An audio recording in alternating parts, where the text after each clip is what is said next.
శనగలతో పాటు కొమ్మల్ని విస్తారంగా పెంచుతుంది. జనరల్గా మీకు పత్తి కానీ మిరప కానీ అయితే ఒక 10-12 ఉంటాయి కింద నుంచి అయితే మన కానీ జాగ్రత్తగా స్ప్రే చేసి ఒక 20-25 ఇట్లా చెట్టు మొత్తం పంగలు వచ్చేస్తుంది. బాగా పంగలు వచ్చేస్తుంది. పంగలు రావడం వల్ల ఉపయోగం ఏంటి? మనకి బెనిఫిట్ ఎక్కువ పూత వచ్చేస్తుంది. ఎక్కువ పూత రావడం వల్ల బెనిఫిట్ ఏంటి? మనకి ఎక్కువ కాయ. ఇక్కడ ఏమైందంటే పంగలకి పూతకి మధ్యలో బాగా పూలు బాగా కాసినాయి అనుకుంటాం మనం. ఈ వారం 10 రోజులు పూలు మొత్తం రాలిపోతాయి. ఎందుకంటే చెట్టు ఏం చేసిందంటే మీరు పవర్ కెమికల్ ఇవ్వటం వల్ల ఆ చెట్టు కాయడంగా ఆటోమేటిక్గా పూలు మొత్తం రాలిపోతాయి. మళ్ళీ పంట దిగిపోయి మళ్ళీ దానికి మళ్ళీ మందు పడతాం. ఒక్కసారి పువ్వు రాలిపోయాక 2 సార్లు ఒక్కసారి పువ్వు రాలిపోయాక మళ్ళీ పువ్వు మళ్ళీ పుట్టిద్దా? ఏ చెట్టు కన్నా పుట్టిద్దా? కానీ మనం జనాలు ఏం చేస్తున్నారు? మళ్ళీ పూలు వస్తాయని మళ్ళీ పట్టమంటున్నారు.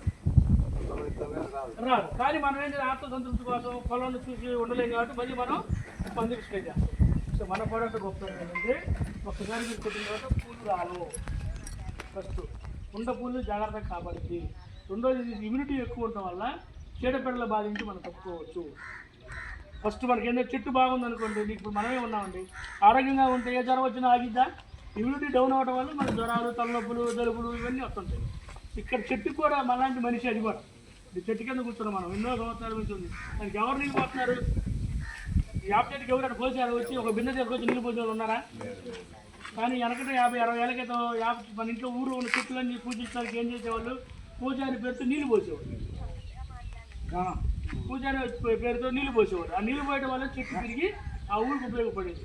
అట్లా ఇప్పుడు ఇది కూడా మన ప్రభుత్వం కూడా ఏంటంటే ట్రిపుల్ గార్డు పోవడం ఏంటంటే చెట్టు పెరగడానికి, తర్వాత పూలు రావడానికి, కాయలు బాగా కాయడానికి, పంట దిగుబడి పెరగడానికి, తర్వాత మన పత్తి అనుకో తూకం కూడా బాగా పెరిగింది. రెండోది ఇప్పుడు మీకు దసరా వచ్చిందనుకోండి, మనకి దసరా రోజుల మధ్యలో ఈ పత్తి బాగా కాపు వచ్చినప్పుడు మీకు అన్నీ కూడా గుడ్డి పత్తి అయిపోతుంది. పత్తి అంతా బ్లాక్ అయిపోయి గుడ్డి పత్తి అయిపోతుంది. గుడ్డు పత్తిని రాకుండా కూడా కాపాడుద్ది. గుడ్డు పత్తి రాకుండా కాపాడుద్ది, మన పువ్వులాగా ఇచ్చింది. రెండోది ఏంటంటే ఇమ్యూనిటీ, అంటే నీకు చెట్టుకి మన తిరగని సంయోగం ఈ చెట్టు బాగా ఉండడానికి ఉపయోగపడుతుంది. అన్ని రకాల ఉపయోగపడుతుంది. ఎకరానికి వచ్చి ఒక ఈ బాటిల్ వచ్చి 2.5 ఎకరాలకు వచ్చింది. 2.5 ఎకరాలు 2.5 ఎకరాలకి ఈ బాటిల్ వచ్చింది. 2.5 ఎకరా అంటే దీని కాస్ట్ ఎంత? మీకు మార్కెట్ రేట్ 1500, మీ ఇంటికాడికి వచ్చేస్తాం కానీ మీకు 1000 రూపాయలకి మీకు వస్తుంది. 1000 రూపాయలు అంటే ఎకరానికి 2.5 ఎకరాలు అంటే సర్పంచ్ గారు చెప్పండి, ఎకరానికి 1000 రూపాయలు, 2.5 ఎకరాలకు 1000 రూపాయలు అంటే ఎకరానికి ఎంత ఖర్చు పెట్టేది మనం? 250, 300 రూపాయలు పెట్టండి. 300 రూపాయలు ఎకరాన్ని మనం బాగు చేసుకుంటే అవకాశం.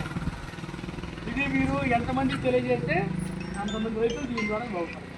దీనికి మన వల్ల చేయాల్సింది ఏంటంటే ఈ పూట వాడుకొని చెప్తా ఉంటే ఇది మీ ఊరిలో రేపు రాబోయే రోజుల్లో రెండోది ఈ పూట కొడుకు వాడటం వల్ల మీరు ఆర్గానిక్ ఇలాగ రుచి వచ్చింది మీకు. ఫర్ ఎగ్జాంపుల్ మీరు కంది కానీ, మినుము కానీ, పెసర కానీ మన నోట్లో ఇంటేక్ తీసుకునే